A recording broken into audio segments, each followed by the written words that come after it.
Broadcasting from the depths of outer space. Hello, I'm alive. I don't know what's going on. By your command. Fascinating. Damn you all to hell! It's the Solo Sci-Fi Podcast.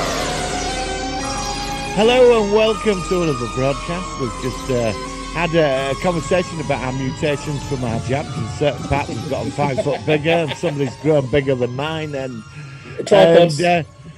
through time and space in another dimension, far, far away in another dimension, near here and out there, I welcome Michael Paul. Hello to the podcast. How are you? Hello, matey. How are you? You ever had a good week?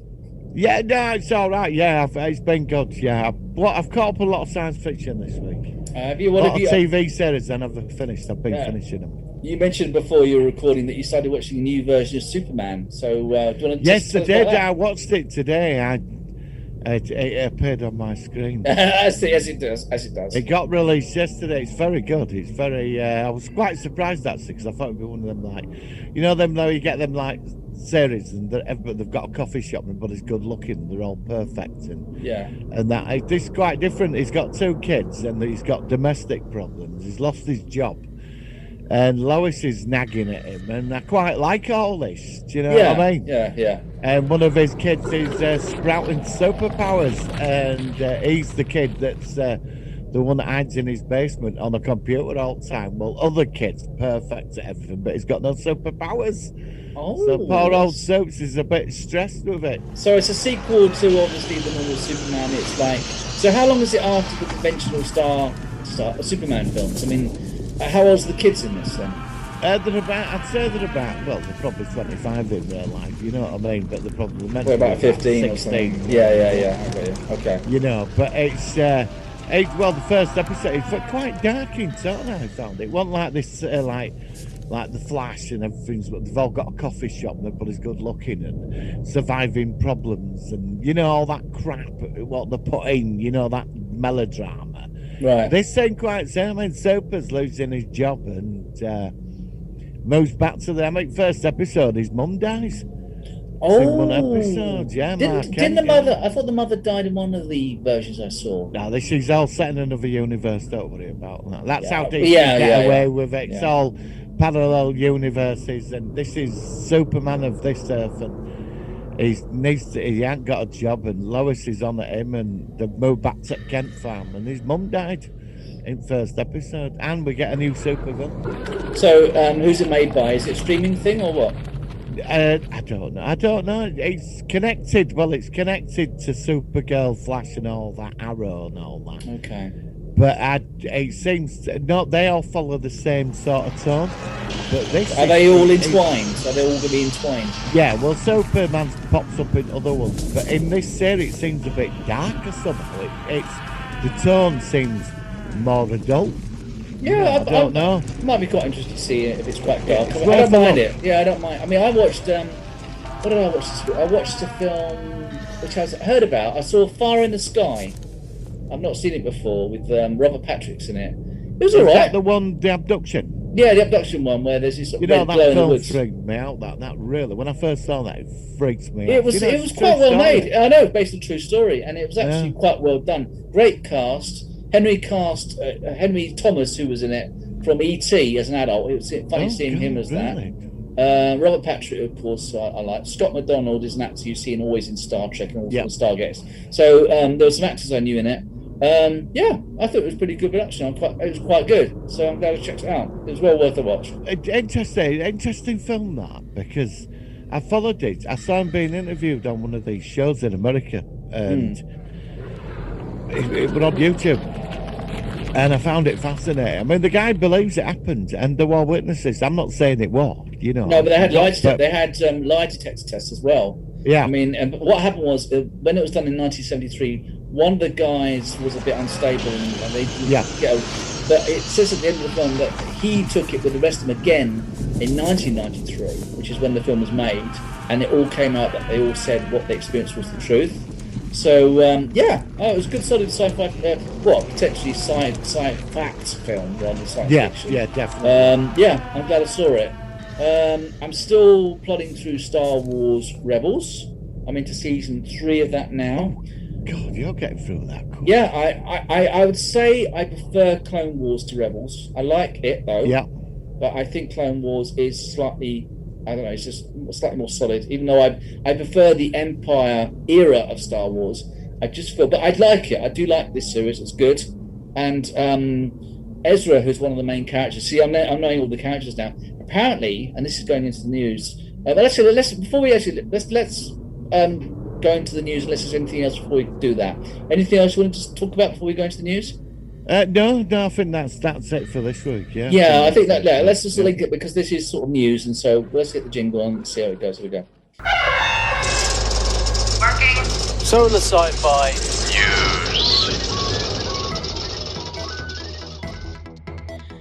Right, so continue on from what I just said. There was quite a lot of Star Wars news this week. Again, they're talking about the actress who plays Cara Dune. She's had an interview now with people and saying that she was just putting the point across and it was no reaction. I'm not going to go into, obviously, but it's still an interesting factor that a well-respected character has been dropped, and it's a shame.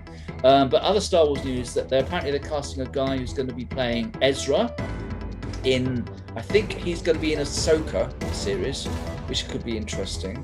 Yeah, I've got it here now.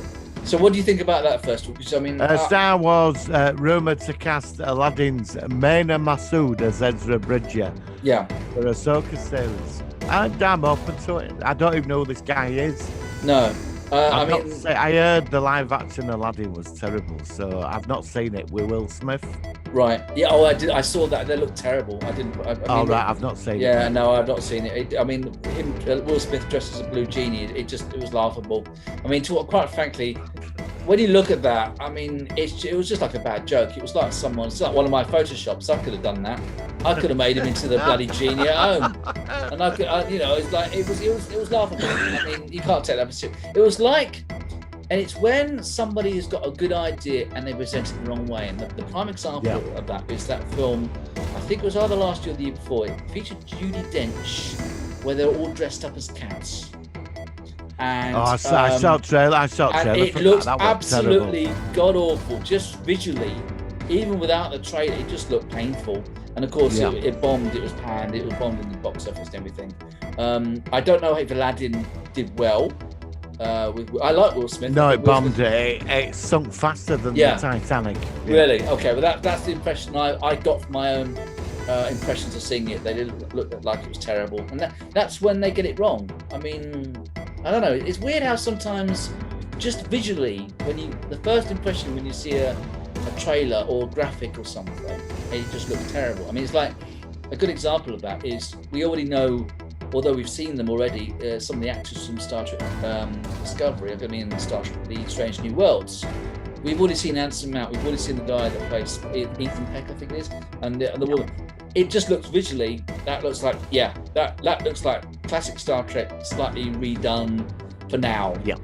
And I'm still cautiously optimistic about that. Apparently, that's just started filming, by the way. It's still, even though with these like holographics and all this, why is it Star Trek?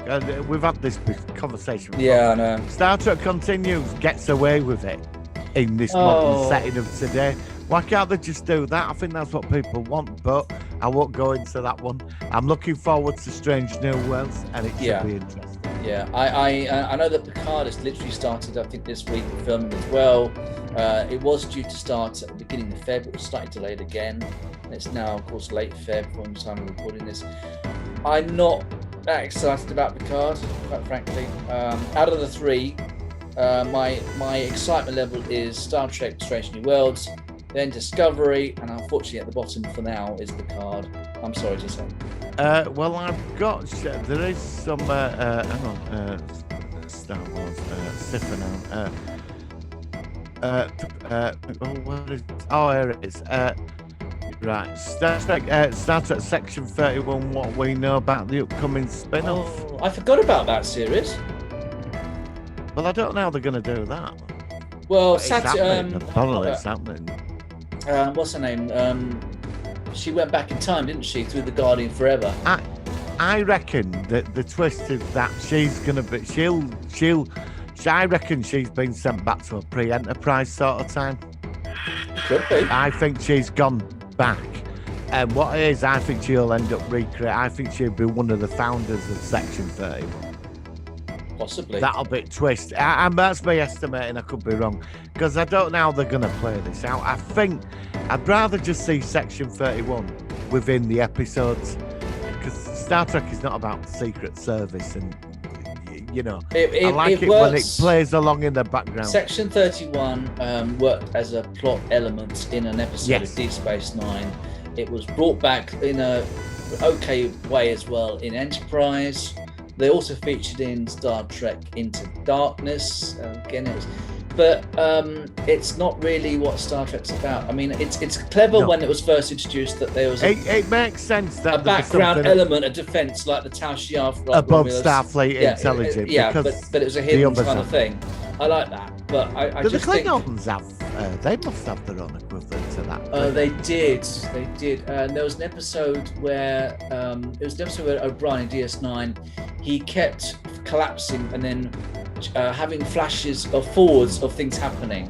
And there's an episode where the Klingons and Romulans were together and they were fighting in the bar. And they were some secret order of Klingons, some sort of defense thing. I don't know whether they're as high as the Tau Shiar. I know they had him, the Trial and Tribulations, they were in Klingon intelligence, but I just can't see Klingons being very good at cloak and dagger.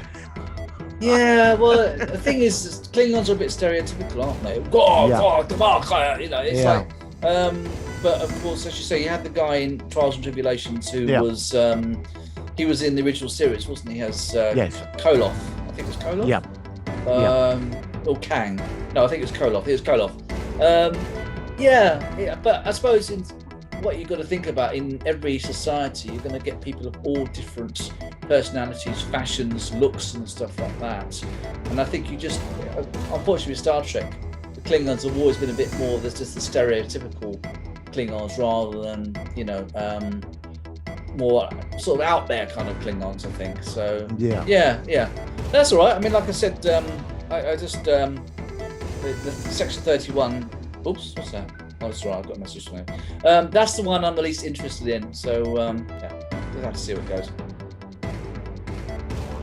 I've got this is going to be interesting. I don't know how you're going to react to this on. I got this the other day. They're remaking Running Man. Director Edgar Wright. What do you think to that?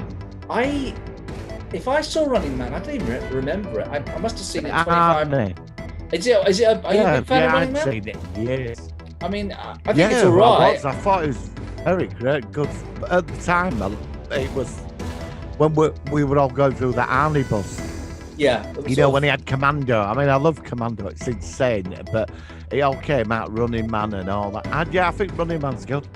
But I think I sort of quite. If it's Edgar Wright, I'm quite a fan of Edgar Wright. He works for Simon Pegg, so it could be interesting. I've got faith in him. Yeah. So I am open to it. Yeah. Certainly. I mean, I need to see Running Man again, but I do like Arnold Schwarzenegger, obviously. So I think that would be cool. What else have I heard? Apparently in America, at least in New York, apparently some of the cinemas are going to be opening next month and have a 25% capacity or something, which is good, which is positive. Yeah, well, I'm not going back to the cinema ever again. Are you not? No. Not ever? Are you? No. Well, I was eventually I might have done, but probably not this year, or at least not to the end of the year. I mean, like if they had like the new Avatar film or something, I might go and see that. So, I mean, seriously, would you not go back at all now, ever? It depends. If I go back to the cinema, it's going to be next year. I'm sat on the fence at the moment. I mean, I'm glad things are. I'm glad. I know a lot of people saying that everything should be opened up now. I think they're doing the right thing. I mean, I'm no supporter of this government, but I think they are doing the right thing, splitting it up 4 weeks apart. So that's so they get the data in. I do support that. I think it's best. I don't want to go through this again because the third lockdown, it hasn't been good for me. The summer one I didn't mind. And then second one that this stuff, it was thrown on us in 24 hours basically. I remember I were out and somebody said to me, they're having lockdown tomorrow, everything's getting locked down. It was just like that. And, I'd rather extend this a bit longer and then we don't have to go through this thing. I've had my jab, I'll get my other one in April. And then hopefully by end of May, I can get my life back. Absolutely, absolutely. I think that's so very, I'd rather very suffer fair. this now, but I've not done well on this lockdown. I don't think. Yeah, I mean it's I'm not a winter person anyway, so No, I'm not. So you're stuck inside. It's dark at 5 o'clock in the evening. You can't go anywhere. You can't do anything. You can't see anybody.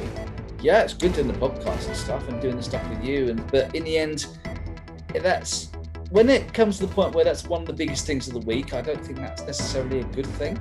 It's good talking to you. Don't get me wrong. I love it, and I love doing this with you. But I know. I really do.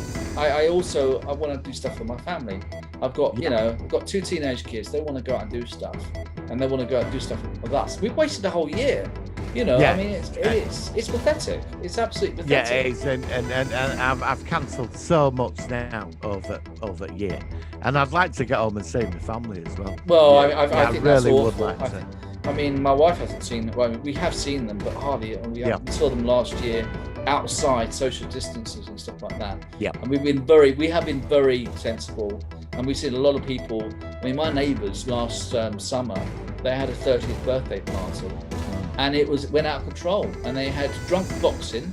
There must have been about 25 people, Really? Yeah, they were like about 11 o'clock. They were boxing with holding cans of lager. I mean, I love lots of people, and of course I should have complained, but of course ever since I haven't spoken to the guy since. If I see him, I just blank him. I'm not dealing with that. We're all supposed to be sensible. We're all supposed to be. Sorry, I know we're going off topic for sci-fi, but just for a minute. We're all supposed to be sensible. We're in this together. And yes, a lot of people are impatient to get out there and do stuff. And I know it's 30th birthday. I know that, but you can have a 30th birthday with just a family or maybe a couple of very close friends. Not let it go out of control.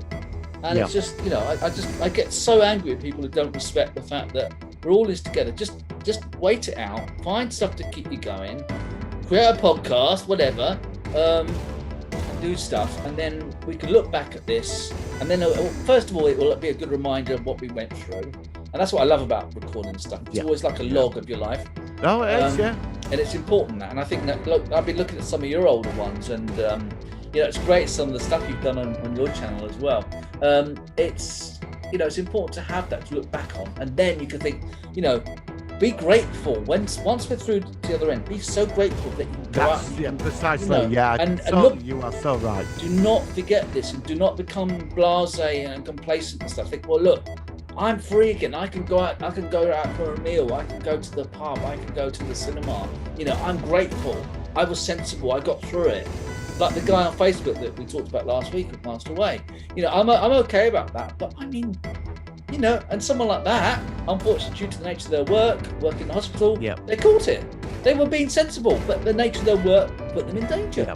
And that's why just think about what you're doing. I know it's a 30th birthday, but it's a 30th birthday in a bad year when this is the biggest thing to happen since World War II. Well, around where I live, there's been quite a lot of raves actually. Where I was, it's been at local news.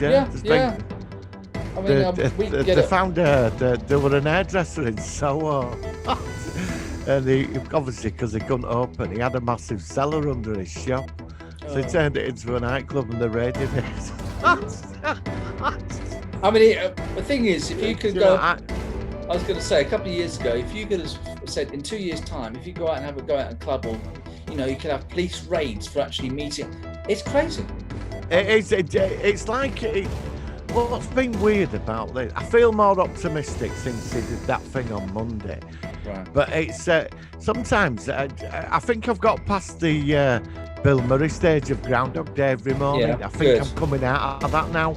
Yeah. But I feel that it's like we're living in like prohibition. Do you remember that in America? Yeah. But but you know, at least you could meet people. But it's like this weird sort of prohibition. Do you know what I mean? Well, I've got a friend in Spain, and he moved over there with his girlfriend, and they've had a child now, and he's happy over there. And he's had a lot of hassles because, of course, Brexit and stuff makes it more difficult. And he says that every night, 10 o'clock in Spain, they have curfew. So you literally and it reminds me of, again, it does remind me of Halloween 3, where she says to the tannoy, curfew, with Jamie Lee Curtis as the voice of the tannoy. And you can imagine it. I mean, in Spain, 10 o'clock's curfew. You can't go out, you're not allowed. You know, I mean, is that still going on now then? Yeah. I spoke to him today. About it in Spain. You know, and he's going stir crazy because he just wants to go out. And of course, my friend in New York, my friend in New York, I think things are opening up a bit more out there. Yeah, now. It's good. They're starting to open up. Yeah. Yeah, and I spoke to my mate in Texas yesterday, and he said it's been a nightmare down there because the houses weren't built for such cold conditions. No, because I didn't think they had snow in Texas. No, they don't, and it's the worst thing they've had for 30 years.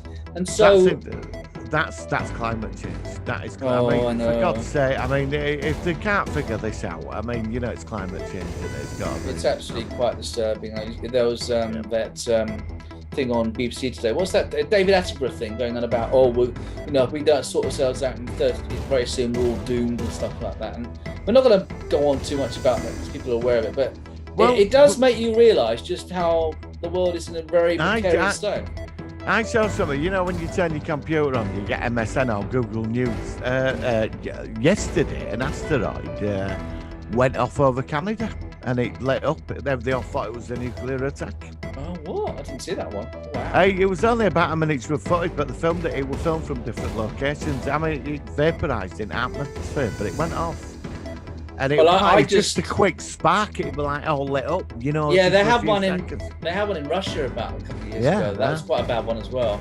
And I just watched that Greenland film, which had a similar premise. I know you weren't so much into that one, but it does make you think when you sort of get these things and you hear about these things going over. Like, oh God, shall we? I was going to say, shall we quickly talk about the Martian lander and what you thought about that? Yeah, just before that, I don't know if you're into a bit more news. Oh, sorry, go on. Quick one. It's The Fifth Element too. Oh. Did you like the original? Did you like the original Fifth Element? Yeah. I've not seen that. It's another film. It's one of those films I've not seen for a long time either. It had Bruce Willis in it, didn't it? Yeah, that's the one. I watch it. It's superb. From a very strange film. The director did that film Valerian. I don't know if you've seen that. I know the name. What was that about? Recommend Valerian. Well, it's from Luc Besson. It's not a sequel, but is it in the same universe? You don't know. It's just this crazy science fiction film, European product, cost millions, and it flops. But it's an amazing film. Okay. There's a scene in it where people buy stuff from another dimension. You put your hands through, and you put these goggles on. You can see what's going on in this other universe, and you're shopping. And then that sounds good. It's called Valerian. Give it a go. It's a great film. Yeah, I'll try to remember that after we finish it. Yeah, I'll send you a link for that. Yeah, all right, okay, and I'll check it out. That sounds like I love interdimensional things. It's great. It's a crazy film. I don't want to spoil it because it flopped. I watched it and I thought this is bloody brilliant. It's so different. I'm still a big fan of Silent Hill, which I only saw for the first time recently. I thought that film was brilliant. Is that the zombie film? It was a film with this village, and it sort of has it's in two different sort of dimensions. And this sort of horn goes, and there's normally it's like a white sky with like ash coming down, and then when you hear this horn from a church, suddenly everything goes dark. The sky goes dark, and like bits of walls sort of crumble into their basic frames. And there's this woman who's stuck there trying to get her daughter. It's a really good film. That sounds really weird. That I've never seen. I don't think I've You've not seen. Oh, you've got to see No. Silent Hill. I mean, it's that good. It's worth a review. It's really that good. I'm up for that. Something new to get my teeth into. I like All stuff right. that's different. I'll let you know about where it's available and stuff like that. But that's definitely worth checking out. Any other news before we talk about the Martian? Start at section 31. Star Wars rumors. Oh, what's that? No, I think that's all the sci-fi. Hang on. Star Wars Secrets of the Sith announced. Secrets of the Sith. What's this one? Star Wars will soon reveal the long-kept secrets of the Sith following up on the Skywalker family biography. Lucas announced Star Wars Secrets of the Sith, sequel to the popular secret. Oh, it's a book, right? Yeah. Well, I still think Rangers. I still want to see if Rangers of the Republic's going to be, of New Republic's going to be made. I hope that is, because I was really looking forward to that one. But we've got so much Star Wars. Even if one or two projects drop out or something, I think it's a good time. It's probably one of the most exciting times ever to be a Star Wars fan. Probably since when Star Wars came back with Episode 7 and then Rogue One. That's when things started. And then, of course, I think so. And then, of course, it dropped down a bit with Solo and The Last Jedi. But with it, like everything, you get pros and cons. We should cover Solo because I quite like Solo. I felt sorry for Solo because of the what was it? The second Star Wars film. The Last Jedi, sort of like it damaged it, didn't it? It did damage it, the great thing is the Mandalorian is repairing stuff, and I think that's a good thing. But yeah, it's very interesting. So do you want to talk about the Martian lander? Wow. What do you think? I just watched all of it. I watched it live. Yeah. I mean, I was hoping it'd be on like live TV. In the end, I've got this gadget where you can stream YouTube straight from your phone into the TV. And I watched it and it was absolutely brilliant. It was incredible because it's such a risky thing they did. And from what I gather, it was a near perfect landing, which is even better. Do you know the piece that really fascinated me? What's that? As when it got released out of the heat shield thing, and then the parachute, and then the rocket lander landed it to the ground. Yeah. And there's that scene where you see it drops it, and then it just launches itself off again. I love that technology. Yeah, because it sort of clears itself away from the actual. I love that. And somebody came up with it. Oh, it's not real. It's a model. It's not. It's the real. They still say that about the moon landing. I mean, it's every single thing that you see in life. There's someone who says it's not. I mean, it's like, I mean, I don't know. I mean, it's. I don't know why people. This like that. this podcast's not real. It's all part of a big conspiracy because we're beaming out alpha waves now. Well, I think the onto first time. Our viewers. I mean, I said something recently in America. I'm hopefully going to review it. There's this guy who reviews stuff on East American reviews of British comedy. I sent him the infamous David Icke interview with Wogan. Oh, I remember that. Yeah. And it is just amazing. 10 minutes of live television. I remember watching it live with my mum. Actually, we might have mentioned it before briefly, so I apologise for not repeating myself. But it was just one of the most bizarre interviews I've ever seen in my life. And the guy honestly thought that he actually lives in the Isle of Wight. It's actually not very far away from where I am, so it was a bit of a worry. And he was saying that he thought that he was saying there's going to be earthquakes and who is the Son of God? It was just. It was incredible. And he was a sports presenter on BBC Breakfast Time. I remember him being on that. You wore a purple tracksuit to keep that was about apparently the colour of his tracksuits had some influence in his surroundings or something. Yeah, I'm going to tell you a quick story about him, right? Go on. Years ago, I was up in Hackney, the Hackney Empire. Yeah. I've never been. I went past it, and he was doing one of his shows, and I knew somebody who'd been to one of his shows.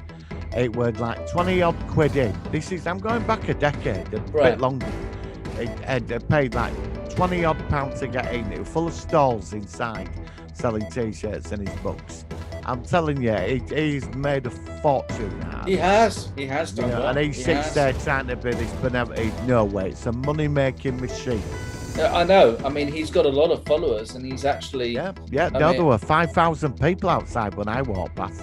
Yeah, so it's. I think before the internet. Yeah, and he's still. I mean, I saw the thing recently where he thinks that the whole world's the Matrix or something. It's like, oh God, and he's. Oh, is he our Neo? Is he? Oh. What David Icke? then you and I are Agent Smiths. Then you know. I think I better take the blue pill, and I don't know. It's like, well, you remember Matrix with all the TVs in the background? Yes, That's and, what it's yeah, gone and in my head everywhere. And you can see it now. You can see somebody doing that with every single one. Has got a David Icke from a different interview in the last 20 years or something, and it fades out. Yeah. Oh God! I mean, actually, I'd like to know if there's any news on the Matrix 4. That's gone quite well. No, I know, Danny. I'm actually, I will have to say, I've been watching this guy, Matrix Unleashed on YouTube. He's got this channel. I've heard of that. He really goes into it, and he comes out with all kinds of theories, and some of it's really interesting. But I didn't know that apparently in Matrix history, the Earth, when the machines and the humans got together, they both lived in peace for a while. I would love to see a prequel. I would love to see how it all started. The Earth was attacked by aliens, apparently, and they had to team up and stop it. Oh, because that's never been acknowledged in the films of aliens. But he said on the video, and I found, because what it is that's that around the Earth there's a cloud that keeps the sun out, and the machines can't go beyond the cloud, because when them what they call them sentinel things chase him up there, they don't work beyond this cloud, because there could be some sort of nanites in there neutralizing. Because there's a scene in the third one where the ship goes over the clouds, and you see the sun. But I thought that was a religious analogy to like the son of God. No. Oh, okay. I could be wrong, but I watched one of his videos. I'm gonna have to find his channel and start sending you his videos. But apparently, in the past, there was some alien attack or something on the Earth, and both sides, because they lived in peace at first, and then we nuked them, and then they obviously pushed back, because they used to manufacture all our goods. They had their own country. They had like Robotopolis, their own. Seriously, they had their own country, and they were prepared to live in peace with us. So it was like a sort of common existence with both us and them. And then obviously. So why did they then take over us then? Was it because of the alien attack? Because we nuked them or something. We did something to them. I don't know which human nature nuked them. It's possible. It could be. Us then. It's possible then that some of these factors could be explained in the fourth film. But I don't know if that's fact. It's what this guy says on his videos. I thought that's interesting. I'm a bit worried that it's really quiet. You're not hearing anything. And it reminds me of War of the Worlds, the TV series, when it went very quiet when they made it, and they didn't hear anything for about a year. And of course, the reason we didn't hear anything because it was awful, and they didn't want to release it, and they were just and it's. Actually, it was one of the first times I got to know you. We did the War of the Worlds. It was one of our first shows. Yeah. And it was soon after it was released. I think it was released about November 2019. Biggest disappointment of the year. That was. I've not watched it again since, and I really want to watch it again. And it's like it's got the Star Trek Picard feel to me. It's just a real, not as bad as that maybe. I think War of the Worlds is worse than Picard, but I mean it's it was just you know what amazes me about this? It's like that film I watched with Christopher Lee the other day. It was terrible, but it was entertaining. But it's like somebody somewhere sits in a room and says, "We're going to give you money to make that." But the woman takes her clothes off and shags some guy. It was really bizarre at the beginning of the film. Oh, in Starship Invasion, and he's sort of sitting there grinning. What's that all about? Well, there's this farmer dude. There's a farmer dude, and he's like this big fat farmer dude. He's on his tractor. And they turn up and they beam him up to ship Christopher Lee. They don't talk, they're all talking. They always just like, and also, what a good acting job. All you got to do is look at the person and then have your voice dubbed over. I mean, you don't even have to learn any lines with this thing. You can just read out the thing. It's just, it's bizarre. And this beautiful woman, she takes her clothes off, and what happens? Like farmers just sat back in tractor again, stunned that he's been laid after 30 years. It's like, what happened? You know, and then the copper asked him what happened. He said, "Oh well, it was." I mean, I didn't watch it all. I watched bits of it, but it was like, okay, very strange film. And then it all came out. They descended from us, and they were all embarrassed about it. But and then the question is, well, how did they descend? Why are they more advanced than us? I didn't watch it as far as that. Don't bother. Just leave it. I saw your. Just leave it. I saw your review, and then I saw it was on YouTube. And I thought I'll watch this for about 20 minutes. And I did, and I thought, it's right. I'm not going to be able to get through this. I mean, no. Actually, maybe that if Tom comes back, we can maybe do that as a challenge of the week. Yeah, I'm up for it. Yeah. Actually, we haven't mentioned, unfortunately, Tom, he did want to come today, but he's got some work commitments. Yeah, he had some work commitments, so obviously it's understandable. Always appreciate the time he makes for us, so hopefully he'll be back very soon. Just to let people know that if Tom had been around, we would have done a review of The Expanse Season 5, done all the graphics, it's all ready to go. Yes. So if he's back next week, we'll do The Expanse Season 5. If not, I know we're doing the thing this week, which we'll go into in a minute. How about us reviewing so far Star Trek Picard next week? Yeah, I'm up for that. Can we do that? Because I mean, it's time we did another Star Trek series, and I really want to bounce off. I mean, we have talked about it, but not make a proper focus for a week. Yeah, no, I agree. Yeah, that'd be. I have planned to watch it all. I have as well. Okay, let's have a challenge ourselves this week and try and watch the series. It's only 10 episodes. Yeah. In the next week, so we can have a proper, maybe a better view of it. We've seen it a second time round and sort of get our eyes. I did try to watch it twice. I got to about episode 4 or 5, and then I didn't get around to watching it again. So I'll try and be a bit open-minded and try to look for the positives after first impressions, because you can change when you watch things for a second time. So we'll do that. Right. Any other news before we go on to our folks? No, that's everything covered this week. All right, Martin. Okay, let's hit that jingle. This should be a good one. It's The Solar Sci-Fi Focus of the week.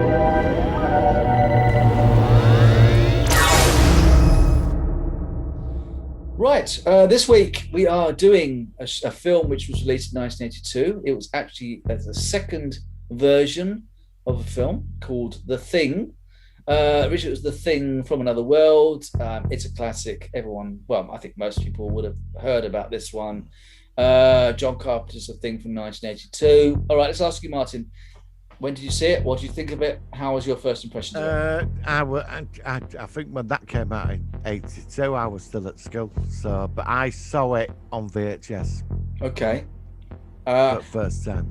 I remember when I remember how I heard about it. I had an uncle who we didn't see very often, and at some point he told me and my mum about this film, and I was about 15 or something, 16, and he was not a big sci-fi fan in particular, but he was raving about this film, and I watched it, and it was just so memorable. The whole thing, the whole idea of an alien organism where it literally, any aspect of it's almost like a virus. I mean, it's not airborne, but it's got minuscule atoms. If it infects your body, it can actually take you over.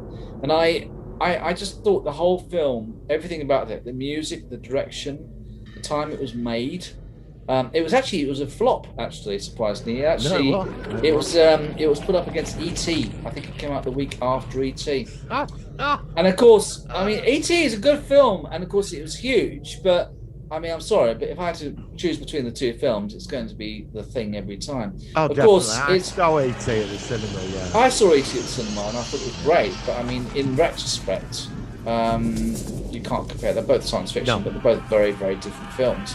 I loved it. I still love it. I still think it is one of the most memorable films. And it's funny because recently I did talked about this on the Nightmare Man, the Facebook group, which features the late John Adam Jackson. And we were talking about one aspect, which is is someone who's taken over by the Thing aware that they're a thing, or do they not know? And also we were talking about how people are taken over in different ways, because sometimes it can literally just come at you and bits of it go in the mouth or whatever, and you change very quickly after. Other times people were thinking, like, if it's by touch or even like tiny debris, like almost like germs which you can put into your mouth, and each cell is slowly taken over. I mean, how do you feel about the assimilation aspect? Do you think that that could have been explored a bit more, because there looks like there's different ways for people to be taken over in the nature of how it works? There is some extended things to it now. I'm not going on about the prequel movies and all that. I'm on about this film that have been added canon. Apparently, the ship it was on, that wasn't its ship. It got on board. Right. Okay. Apparently, because the alien that was on board, it had infected that alien. I assume there must have been a battle on the ship. And that's why it crashed on Earth. Yeah. Okay. That makes sense. I mean, we will talk a bit about the prequel later on, but I'll just quickly ask: do you regret the prequel being made in respect of the original classic? Well, no. Well, you say the thing is with the thing. I think it's one of the best films ever made. I put it up there with T2. Me too. Escape from New York. Like there's certain movies that have got this gold standard to them, like Escape from New York, The Thing, Predator, the first one. There's this well, certain... that's really a top level kind of. And The aspects. Thing's definitely up there. I think they shot themselves in foot. Because of the prequel. No, I think the film's a masterpiece, and I've seen it 50 times. And I'd watch it again. I'd watch it now. I watched it a couple of weeks ago. I've watched it again recently. I can watch it so often. It's just every scene. And one of my favourite scenes is when the doctor's in there and he's in his lab. It's not a lab, but he's the older guy. In the huts. And there's a scene where he's looking at the microscope and he sort of works out. He says, and it works out. The computer works out chances of somebody being taken over 75%. And of course, then he freaks out and he starts getting a hammer, smashing up the computer bank, smashing up everything. And he's saying that he's trying, and he destroys the helicopter because he's the first one to realise that this thing cannot. It's not as like it's a parallel with a virus. It's like that. Well, he gets there. Well, he's on that computer, that primitive computer back then. That computer, he's got a map of world, and it infects the world like within days. Yeah, and he said apparently I think it's in 3 years' time. It says that every single person will be taken over. Yeah. I mean, oh God, it's just so good. You see, the thing is, I cannot knock this film, but I think it's so bloody good that it shoots itself in foot because of the ending. Because you can't ever leave there. You can't ever leave. He cannot. There was a comic. They did do I know about the comic. There were three. I think there were 3 comics. Even I know about the comics, and I heard that there was interesting aspects about what happened. There was a continuation. I forgot about that too. You said that. Even I know about the comics. I think it was because I was looking at any more information about this incredible written story. But I mean, in the end, you got to, based on the ending, about maybe we should just sit here a while because the whole base is on fire and they know it's going to get cold soon and they're going to probably die, and they're not sure if either one of them is Charles is the other character from the Creed. I think they're the last 2. If either one's a thing, and of course but all right, let's think about what would have happened anyway. What's the most likely? I mean, if they had died and they froze to death because they couldn't escape, there wasn't any tractors or helicopters or any way off. Eventually, somebody would turn up. And in some ways, I'm surprised that they had the prequel, when maybe it might have been more interesting if they had a sequel. Well, John Carpenter always said he wanted to that one film he wanted to do a sequel to, but I'd love to have seen that. Yeah, I would have loved to have seen it, but like you said, it was so good that the question is, would a sequel kill it? Well, because I was going to say maybe that's why they did the prequel idea, because they didn't want to affect how the original classic ended. They thought they'd be clever and have how it built up to the Norwegian base and how, because that's in that film. Makes sense. It does. So make maybe sense. that's quite a good idea, actually, thinking about it rather than. Go on. But there was a comic backed by John Carpenter. In the comic, it ends up the other fella, not Kurt Russell's character. He's got it, and something happens to him. But a nuclear submarine pops up through ice, and it gets on board the submarine to take his body. And he's telling them not to. And it infiltrates the submarine and starts doing what it does. But he destroys the submarine. Then he's just trapped back in snow again on ice. That's it. I mean, that's all you could keep doing with it, unless, I mean, if you're going to do a sequel to it, the scale of it is going to be massive, because the minute that thing gets off that landmass and it's into the general population, it's like a pandemic. It's going to be everywhere. That's what I was thinking. And how do you fight something like that? How do you and the thing is, it's not a disease. It's highly intelligent. It's as it's got all your memories, and that alien who infested, if it did on that ship, it's got all that knowledge as well. I mean, it's malevolent, and it's got. But like an intelligent virus, isn't it? But I mean, it's not a collective consciousness, though, is it? I mean, when it splits off and takes you over, it has its natural instinct to copy and spread like a virus, but it doesn't retain the intelligence of previous hosts as it splits. No, it's more of an instinctive alien, isn't it? It's more of instinct. Yeah, it's like Body Snatchers, isn't it? I mean, which is one of my all-time favourite films. Yeah, it's a very similar I was premise. About to say that. Yeah. You're a big fan of the '70s one. Yeah. And what I'm saying, they do the same thing, though, don't they? I mean, all Very they do similar. is just copy everybody, and there's no purpose to it. They just take over your society and do what you were doing. I mean, that's what the Sigma do. Yeah, there are a lot of parallels between those two respective films. So I don't know. I think you'd have to I think you've got to give the alien. Yet again, you might have a point. Why should it have an agenda? It's doing what it does to survive. As any creature in nature does. As any creature in the universe, which is what makes it. Same with Body Snatchers. It's exactly the same thing. It's instinctive. Yeah. It's not evil. It's not evil. It's basically it's just like, I mean, the pandemic is evil, but it's not really. It's an organism, or it's a virus. Literally just found a way, and it wants to survive, and it does it by inadvertently killing some people. Which is why the whole world. I mean, obviously, it's not exactly the same thing, but it has a parallel with the idea. You do make a very good point, because this thing, I mean, like, it took over that ship or whatever, I think it did, and that when it came to Earth, right, that it's trying to survive. I think if you gave it this malevolent intelligence behind it, I think that could, like, kill it. I'd like it as a force of nature. I don't think it was a collective consciousness like the Borg. No. I think it was literally each part of it had the will to survive and replicate, and that it was survival. It wasn't just a malevolent entity controlling it as a whole. Each bit was right. Okay, that's something I can take over, and then splits and like replicate. Like we obviously have children and procreation and stuff. It's very interesting. I just love the idea of it. I love the idea of it. I think the Thing movie is perfect. I do. If you're gonna say you're gonna give a movie 5 out of 5, it's The Thing. Oh, it is. It's perfect. I want to ask you: do you think at some point they should make a TV series of The Thing, where it starts off maybe in the same outpost or something similar, and it's an ongoing series about how humanity becomes aware of this? And it starts to try to protect itself, a bit like us trying to protect ourselves from COVID. Do you think it could work in a premise? I think if you like I said, it was so good that to make a sequel, you've got to make the sequel of a higher caliber to this, because it's so perfect.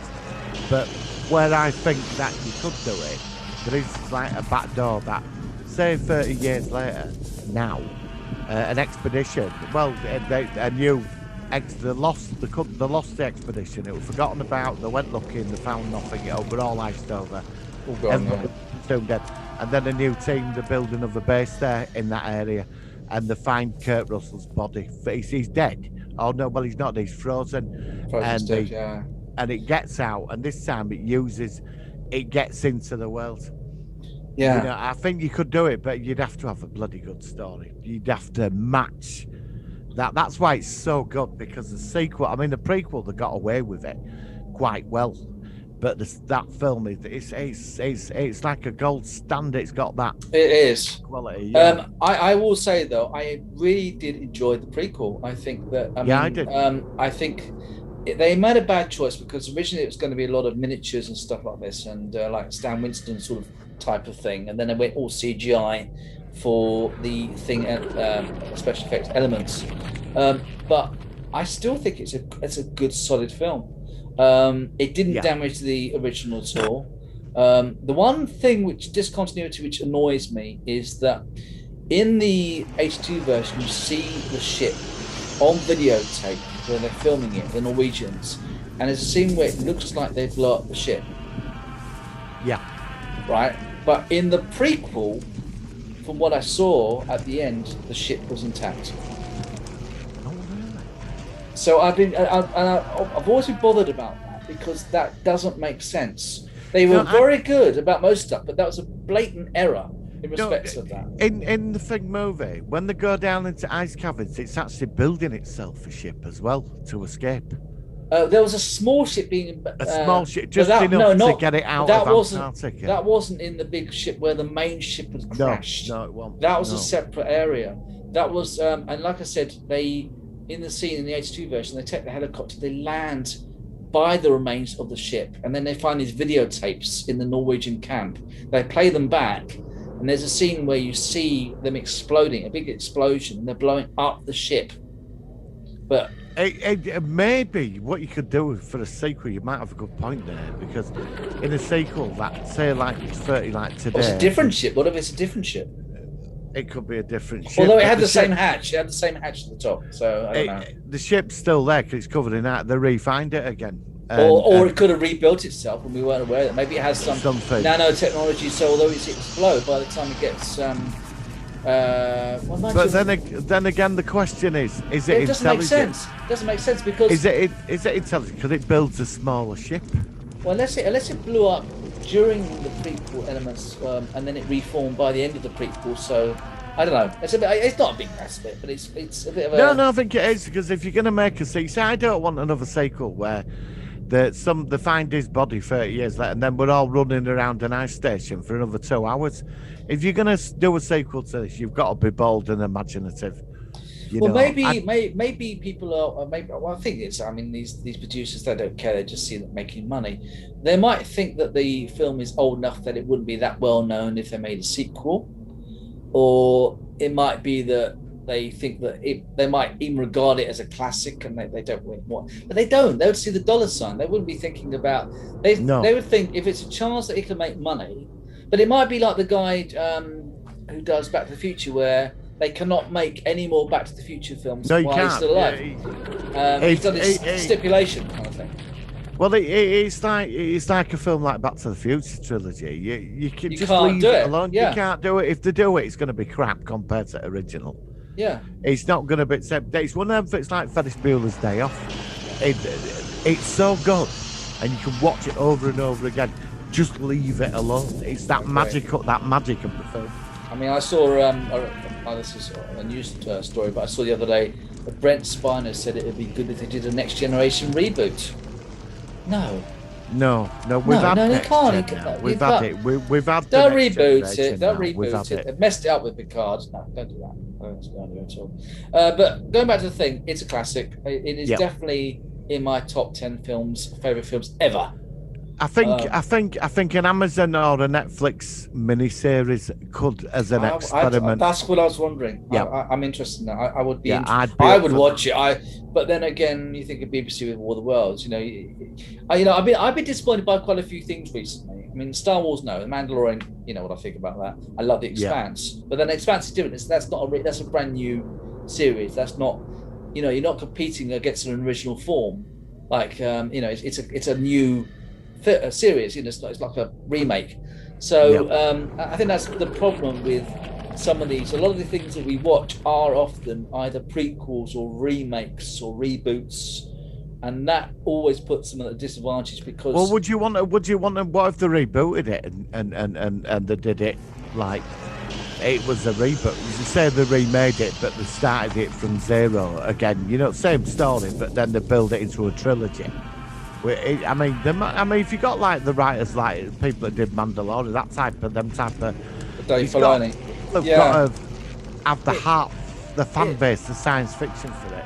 I think this goes back to what I've said about the Star Wars at the moment with Dave Filoni and the Alex Kurtzman Star Trek thing, where Alex Kurtzman hasn't got a fucking clue about Star Trek, whereas Dave Filoni, he gets it. He's just, and he just they're calling it now the Filoni-verse or something. They're actually, and it's if they were someone who approached the thing, they really got the John Carpenter, or even if John Carpenter's still around. What if he was involved to a degree? I mean, imagine. Well, he always said he wanted to make a sequel. Do it. I would love to see it. I'd love to see it. He might have a script. He might have done something after, but it flopped. And like you said, if it's not going to make any money, it's not going to get made.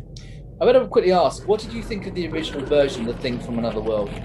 Oh, the 50s. I love Yeah. Right.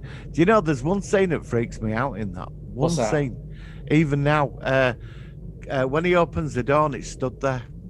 And he's about 8 foot high, isn't he? Yeah. And he's really, yeah. and he's got that this. scene just it gets me. It's like that scene on 2010 when he looks behind him, Dave Bowie. Dave Bowman's behind me, like looking at him, like, yeah, exactly. All the time, but I'm prepared for it, and it still gets. It hits you, doesn't it? Because you expect it coming, and but it's like, yeah, I know what you mean. Yeah. Well, I'm just so glad that we both love The Thing. It's such a good film. Kurt Russell, everyone, every actor in that film. Stan Winston, I think, did the graphics. Absolutely fantastic. The music, the direction, the feel of it, the atmosphere. It was one of the near perfect science fiction films I've ever seen, and I'm just so glad that, however it was done, it got made, and it's a classic. It's just a shame that it didn't do better in the cinema due to E.T., which E.T., I'm gonna go E.T. I think E.T.'s a good film, but it's, come on. I mean, The Thing compared to E.T. is, on a whole different level, quite frankly. I mean, I didn't exactly go running down the video library to rent E.T. out. No, I mean, I went to see it. I remember. I did. I was 10 when it came out, E.T. in '82, and it was huge. I mean, it was like as Oh, big as well, Star Wars. my parents told me to see it. I went to see it with my mum, I think, and it was massive. And I got all these sort of stuff in the cinema, like stickers and all sorts of stuff. And it's good. I mean, it's a good film, but obviously it's more of a family film. And of course, as you get older, you tend to prefer. Well, at least for me, I'd like to do Escape from New York one week. but does it have sci-fi elements in it? I can't even remember the Escape from New York. It does. Post-apocalyptic future, isn't it? Oh yeah. Okay. All right, let's put it on the list. I mean, we've got so many things to review. On the list. Much more graphics to be done, but that's fine. That's great. Well, thank you, Martin. I think that's just about covered for that, so that's fine. We haven't got a challenge of the week this week, I don't think. So. I've got one for you. Oh yeah, so you got one for. Obviously, we can't review it this week, so I'm not seeing. But what have you got for? But I'm going to give you a film. I'm going to give you something decent this week. I'm going to give you you that's kind of you. What have you got this week? We need a drum roll. Okay, I can still mix that in the background, even though it's a video. Done. I heard it then. Cool. Okay, cool. A spy-fi movie from the 60s. It's not James Bond. Okay, what is it? Fantastic soundtrack, crazy story, beautiful women. It's got all the elements. A mad scientist trying to take over the world. Our man Flint, James Coburn. Our man Flint, James Coburn. Okay. So that's what it's called? Yeah, Our Man Flint. I'll give you a bit of quick thing that Austin Powers was based on this character. Oh, I've not heard of this one. I've not heard of it. Yeah, and is it on YouTube? Is it on YouTube? It is actually. But I just thought you might mysteriously, magically a digital copy will appear. I'm sure that there are ways, but if it's on YouTube, I'll probably check it out. Absolutely. Yeah, Our Man Flint. I'd recommend it. The music, everything. It's this crazy version of James Bond. James Coburn is great in it. He's got like loads of special abilities. What's James Coburn been in? I don't recognise the name. What's Magnificent Seven. Oh yeah, Magnificent. He's good actor. I do recommend it. I watched it today actually. Really. Okay. All right. Well, it's nice I'll to do see that. it again. Absolutely. Okay. Well, let's do that. And then, like I said, we're still going to review The Island of Dr. Moreau, but I want to do that because Tom recommended that. So yeah, no, that's fair enough. We'll do that. But like I said, what I do is I'll contact you guys quite early to see whether he's on, and so I've got enough time to watch it if he's appeared. Right. So that's fine. Right. Well, thank you, Martin. I think we're just about done for today. So thank you again for joining me. It's been another good show. We're going to leave with this is going to be an interesting one. As Martin knows, there's quite a few musical versions on YouTube of well-known films, including The Thing, the musical, RoboCop, the musical, Terminator 2, the musical, and this week we're going to leave with The Thing, the musical. So I want you to see what you think of this, and we'll be back next week, either of doing The Expanse Season 5, or we're going to be doing Star Trek Picard, just reviewing it so far. So thank you very much, Martin. We will see you next week. Live long and prosper. Catch you later. Thank you.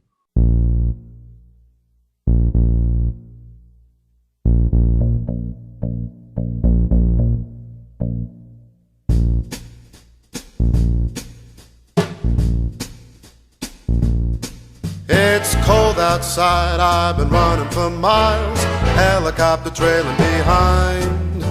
Hey, it's a camp thing, I'll stay for a while. Won't you help a doggy out of a bind?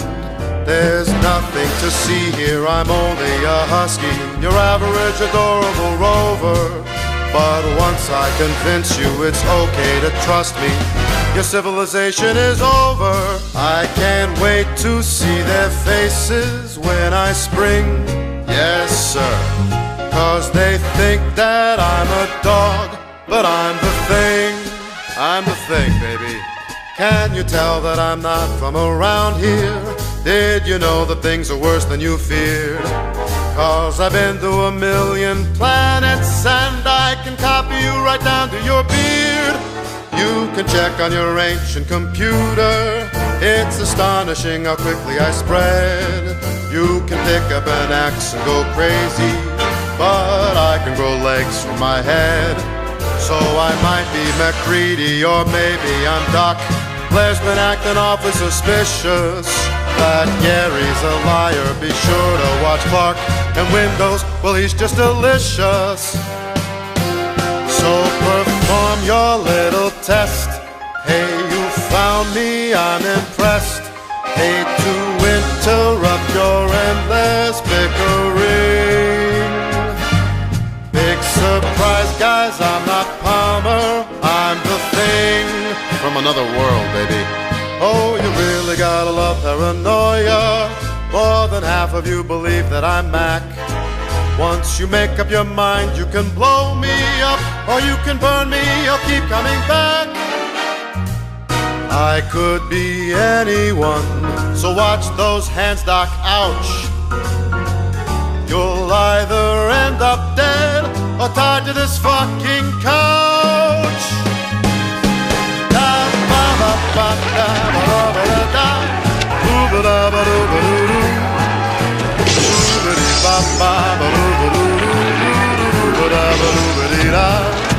We're well past the points of silly denials. So am I MacReady or could I be Childs?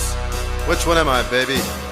These poor bastards in the snow, they were clueless, now they know.